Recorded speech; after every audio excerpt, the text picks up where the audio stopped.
We are taught to see them as companions, as dependents, as sources of simple joy. But what if this view is a veil, deliberately placed over a far more profound truth? What if the animal curled at your feet is not merely a pet, but a guardian, a healer, a silent guru sent here with a sacred purpose dedicated entirely to you? Today, we peel back the veil. We explore the sacred idea that our animals are members of our soul family, bound to us by cosmic agreements, soul contracts, to guide us, heal us, and teach us the purest form of love. By the end of this journey, you will never look at your companion the same way again. This understanding is not a modern fantasy. It is an ancient wisdom we have been conditioned to forget. In the sands of ancient Egypt, animals were not pets, they were vessels of the divine. Gods walked among them in feline form like Bastet, or as jackal-headed guardians like Anubis, who guided souls through the bardo, the transitional state between worlds. The Egyptians knew that animals were bridges between the physical and the spiritual, their eyes holding the secrets of the cosmos. They weren't just worshipped. They were understood as cosmic agents. The Celtic Druids spoke of familiars, animal guides who were not servants, but spiritual counterparts, mirrors to a person's soul. In their worldview, the line between human and animal was fluid, a shimmering curtain that could be passed through with respect and intuition. Native American traditions have long honored the concept of totem animals, spiritual guides who choose a person or a tribe to offer their wisdom, protection, and strength. So why was this profound knowledge lost? As humanity spiraled into an age of logic and materialism, we built walls around our hearts. We elevated the human mind as the sole vessel of consciousness, and in doing so, demoted the rest of creation to mere resources or objects of sentiment. We severed our intuitive connection to the natural world, and in this great forgetting, the silent, knowing language of animals was drowned out by the noise of our own ambition. But a truth, once known, never truly dies. It sleeps in our DNA, waiting for us to quiet our minds and simply listen. At the heart of this ancient mystery lies the concept of the soul contract. Imagine, in the space between lives, in a realm of pure potential, your soul prepares for its next journey. It outlines the lessons it needs to learn, the karma it needs to balance, and the growth it seeks to achieve. And in that sacred space, other souls from your soul family, a group of spirits who travel and evolve together across lifetimes, step forward to play a role in your story.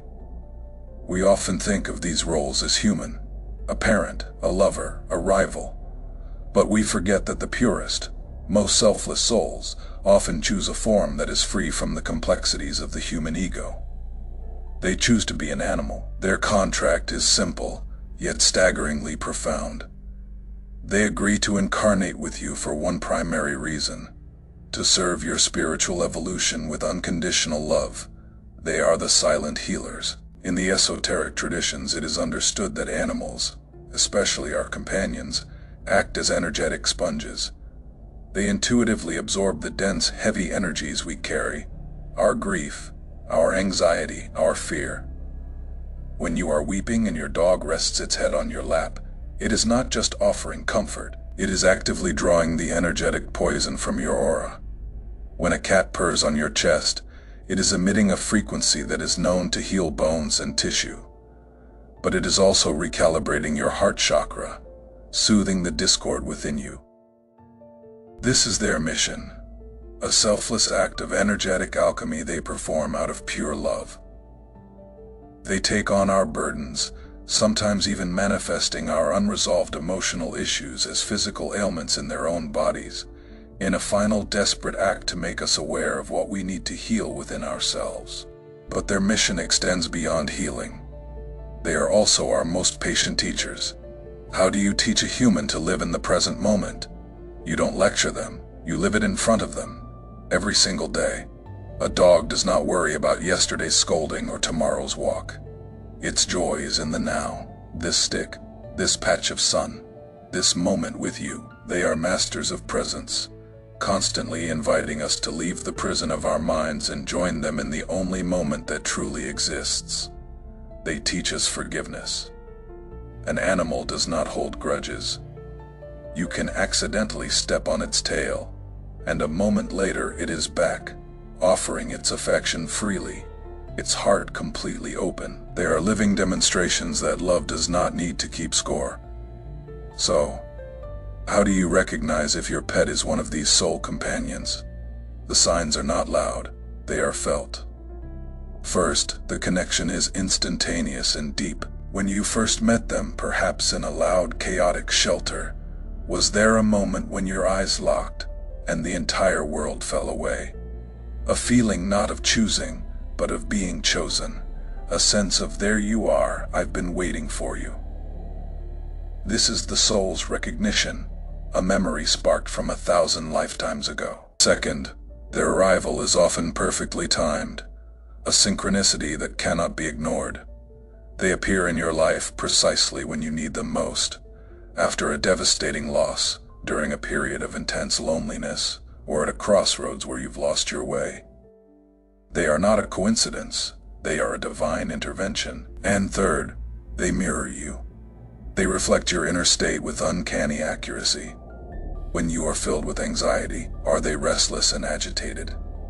When you find a moment of peace, do they settle into a deep, contented sleep? They are your energetic barometer, showing you the weather within your own soul. This mirroring is part of their contract, to make you aware of yourself, so that you can begin the work of inner change. Understanding this sacred contract is not a passive act. It is an invitation to participate, to deepen the bond, and to honor the mission your companion has undertaken. So how do we do this? First, practice mindful presence. When you are with them, be with them. Put down your phone, turn off the television, sit on the floor, and simply exist in their space. Look into their eyes, not as a master looking at a pet, but as one soul acknowledging another. Try matching your breathing to theirs for just a few minutes. In this shared silence, a profound communication occurs, beyond barks or meows. You are speaking soul to soul. Second, communicate with intention. They may not understand your words, but they understand your frequency, your feelings, your intent. When you leave the house, don't just walk out mentally. Send them a picture of you returning and a feeling of love and safety. When you thank them, don't just say it. Feel the gratitude in your heart and project it to them. You will be astonished at how this changes their behavior and deepens their trust in you. Avoid the most common pitfall, projecting your human dramas onto them. They are not here to be a substitute for a human partner or a child in a costume. To truly honor them is to love them for what they are, a perfect soul in a perfect animal form. Respect their instincts, their nature, and their silent wisdom. By honoring their animalness, you create the space for their soul's mission to unfold purely. The bond you share with your animal companion is not an accident of life. It is a sacred appointment, a promise kept across time and space. They are not just passing through your life. They are a pivotal part of your journey. A furry, feathered, or scaled guru offering you a love so pure, it has the power to mend the most broken parts of your soul. So the next time your cat curls up on your lap, its purr a rumbling engine of healing, or your dog rests its head on your knee, its eyes full of unwavering devotion, recognize it for what it is: a holy moment, a cosmic truth, an act of grace. The real question is not whether they are our soulmates. It is whether we are ready to become worthy of their incredible, selfless love. What is your soul pet teaching you right now? Share the story of your soul companion in the comments below. Let's create a space to honor these magnificent beings together. And if this message resonated with your soul, subscribe and continue this journey into the mysteries of existence. Thank you for watching.